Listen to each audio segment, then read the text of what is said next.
Bueno, estamos con Efraín Mauricio Valencia, ingeniero industrial, trabaja en Reckitt Benckiser, tiene una maestría en logística y cadena de abastecimiento y operaciones. Entonces, bueno, vamos a hacer unas preguntas, una entrevista de la clase de logística. Entonces, bueno, la primera pregunta es, ¿qué es logística y cómo se aplica en su actividad profesional? Bueno, pues por logística yo entiendo que es el flujo, o el proceso mediante el cual se genera flujo dentro de la cadena de abastecimiento. Entonces logística se puede ver desde un punto de vista de procesos, desde áreas, en donde cada área lo que hace es generar un flujo de información o para generar un servicio o un bien y para entregarlo a su cliente, que puede ser un cliente interno o externo. Entonces es cómo yo manejo esa información y cómo la muevo alrededor de cada uno de los procesos. Ok, ¿y cómo lo aplicas en tu actividad profesional? Bueno, yo trabajo como ingeniero de procesos. La logística está en cada una de las tareas y actividades que uno realiza día a día. Entonces está en cómo yo administro esa información y cómo la manejo. Entonces yo como ingeniero de procesos tengo que manejar las mejoras en cada una de las líneas de producción, tengo que manejar las nuevas implementaciones de productos y los nuevos desarrollos que tienen que ser ya aplicados a las líneas como tal. Entonces ya para darle un manejo de cada una de esa información y cómo fluye, tengo que establecer cuáles son mis clientes internos o las personas a las que yo tengo que entregarles las cosas y cuáles son mis proveedores y qué necesito, cuáles son los requerimientos que, que debo tener y que debo satisfacer de cada uno de ellos. Entonces, asimismo, teniendo claro cada uno de esos conceptos, sé qué es lo que debo mover, qué es lo que debo entregar y en qué tiempos y en qué circunstancias se deben pues, dar. Ok, bueno, ¿y qué entiende usted por cadena de suministro? Bueno, la cadena de suministro es algo que abarca todo el proceso, ¿sí? Todo el proceso de una empresa como tal. O sea, no es simplemente lo que se puede conocer como lo que genera valor, sino todo lo que son procesos de apoyo y de soporte. Entonces la cadena de suministro ya abarca desde tu proveedor, ¿sí? Y no es solamente tu proveedor, sino en subniveles, por así decirlo, o sea, sino que es el proveedor de tu proceso como tal, que tu proceso ya de fabricación no es solamente las áreas que en teoría, según la ecuación contable, generan valor, como son la planeación, compras, manufactura y distribución, sino que es todas las áreas que son soportes, como finanzas, eh, com- eh, ¿qué? Compras, lo que son tu área contable, tu área de mercadeo, tu área de trade, tu, eh, tu área que entra en contacto con todo lo que son los clientes y ya también pues ya finalizando la cadena de suministro todo lo que son tus clientes y tus subclientes, que son los consumidores como tal. Normalmente, por la empresa que trabajamos, los clientes directos de nosotros son mayoristas o cadenas de supermercados y nuestros consumidores como tal ya son las personas que pues dan uso al producto. Entonces esa cadena de suministro es lo que abarca todo eso, desde tu proveedor de tu proveedor hasta tu cliente final. Ok, ¿y cuáles son los elementos más relevantes de tu cadena de suministro? Ve, la cadena de suministro eso es como eso es como así lo dice una cadena, son eslabones que se unen. Entonces, para vos tener una buena cadena de suministro, todos tus eslabones tienen que ser muy fuertes, ¿sí? Porque así como unos pues, lo van a llegar a ver en teoría restricciones que apuntan a mejorar tu proceso, siempre la cadena se revienta por el eslabón más débil. Entonces no puede decir que existe una parte más importante que otra, sino que cada uno de esos eslabones que son tus procesos o tus áreas que interactúan con cada una de ellas son críticas.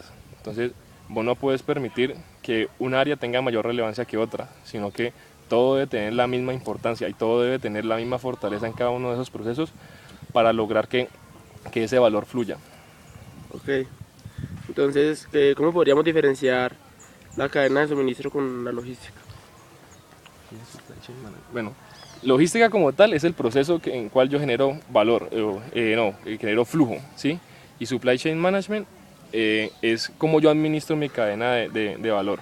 Entonces, esa administración tiene que tener en cuenta cosas totalmente distintas. Entonces, eso es como un proceso de evolución.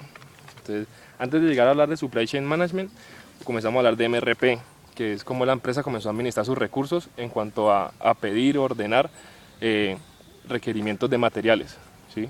O sea, qué requiero tener, qué tengo y qué es lo que viene en tránsito para garantizar que mi proceso no se pare.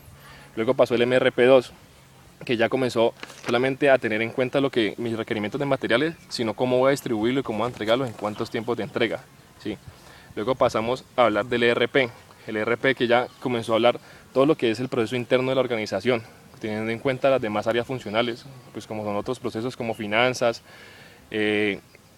costo, la parte contable, cómo involucrar todos esos procesos en un solo sistema. Luego el RP2, que lo que quiso entrar a jugar es cómo yo llego o cómo la información le llega hasta mi cliente, ¿sí? Y luego llega el Supply Chain Management, que Supply Chain Management lo que aquí lo busca es no solamente cómo yo le llego a mi cliente, sino cómo yo garantizo desde mi proveedor el cumplimiento a mi cliente. Entonces, vos lo que buscas allí, en esa administración de esa cadena, es cómo generar el valor, que el valor fluya, ¿sí? Cómo generar que ese valor fluya es mi proceso logístico, garantizar que el valor fluya. Pero ya cómo administrarlo es cómo saber cuánto inventario debe tener en cada uno de esos eslabones, cómo debo administrarlo, cuándo debo producirlo, cuándo debo entregarlo a mi cliente y todo eso con el fin de satisfacer a tu cliente final.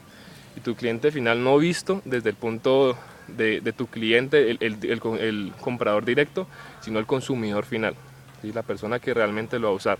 Allí es donde realmente vas a tener una administración total.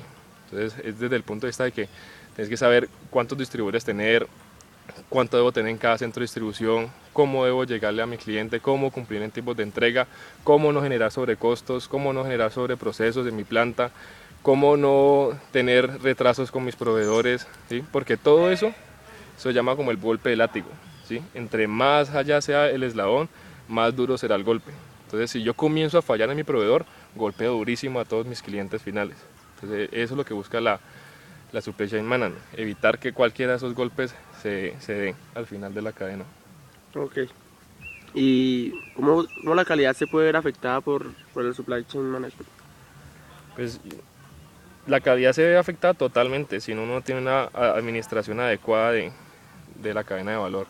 Entonces, la calidad es vista como desde dos puntos de vista, de servicio y desde el bien, ¿sí? Desde el servicio, desde que yo garantizo que entrego en los tiempos de entrega en las cantidades adecuadas. Y de la calidad del producto es como yo garantizo que mi producto cumple con los requerimientos de mi cliente, ¿sí? En la Supply Chain Management lo que buscan es que la calidad sea una calidad total. Entonces, cuando se da la calidad total es no solamente cuando yo entrego y cumplo con el requerimiento, sino todo lo que es el servicio postventa, ¿sí? Cómo yo garantizo que ese material, esas cosas que estoy entregando van a durar, cómo yo garantizo que voy a darle la suficiente calidad en el servicio a mi cliente para lograr que mi cliente consiga un repuesto, consiga un mantenimiento, consiga todo lo que le sigue a él, ¿sí? Y una de las cosas que pues, más agrega valor es que por lo menos en Colombia la gente no vende calidad, en el sentido de que si yo te entrego a ti un bien, muchas veces te doy una garantía, ¿sí? Pero no te garantizo la durabilidad o el servicio después de comprarlo, ¿sí? O también visto la calidad desde el punto de vista de la confiabilidad, ¿sí? Aquí nadie, ningún proveedor o muy pocos proveedores te dicen, se meten la mano al bolsillo ellos mismos. Entonces no generan confiabilidad en su comprador, en su cliente final. Desde el punto de vista que si yo te digo, mira, yo me comprometo a entregarte no sé, una fecha, el 15 de septiembre, pero si no cumplo esa fecha simplemente es un incumplimiento que no tiene ningún pago. O sea, el mismo proveedor no te dice, vea, si yo le fallo a usted, yo a usted le doy un descuento del 20%. ¿Por qué? Porque eso te genera confianza y de saber que el cliente también, al proveedor también le va a doler. Y esos acuerdos, por así decirlo, acuerdos de calidad, que son acuerdos o compromisos de cobro o de falla, son muy pocos los proveedores que lo manejan y muy pocos los que se comprometen a cumplir los tiempos. Entonces, desde ese punto de vista también se ha afectado la calidad. Ok. Muchas gracias por la entrevista. Gracias a ustedes.